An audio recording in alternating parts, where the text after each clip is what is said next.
কলকাতা রাজারহাটের রাম মন্দিরে গেলে তার গর্ভগৃহ যেতে মিস করো না যেন। এত সুন্দর গর্ভগৃহ, এত সুন্দর গর্ভগৃহ, যেখানে গেলে তোমরা সব ঠাকুরের দর্শন পাবে। ঢুকতেই তোমাদের নজর পড়বে এত সুন্দর কারুকার্য, পুরো কাঁচের ওপর এত সুন্দর কারুকার্য, মন পুরো ভরে যাবে।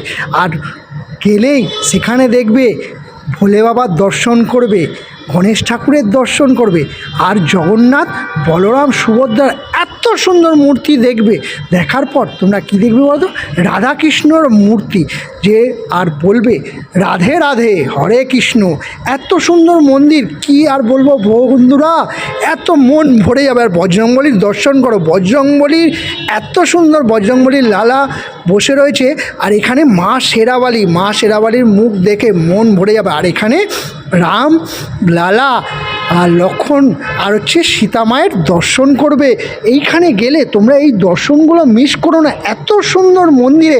আর যেখানে বজরংবলী পুজো হয় লাইভ, এখানে রাধাকৃষ্ণর এত সুন্দর মূর্তি, এত সুন্দর মূর্তি, মন ভরে যাবে। আর দেখো সব সময় এখানে বজরংবলীর পুজো হয়, কেননা এটাই রাম মন্দির। দেখো বজরংবলী কী সুন্দর আরতি হচ্ছে, বলো জয় বজরংবলী, জয় জয় শ্রীরাম। যদি তোমরা এই মন্দিরে যাও তো রাজারহাটের রাম মন্দির ইকো পার্ক 4 নম্বর গেটের পেছন সাইড তোমরা গিয়ে ঘুরে আসতে পারো বন্ধুরা, তোমাদের মন খুশি হয়ে যাবে। আর এই গর্ভগৃহে যেতে তোমরা ভুলো না যেন।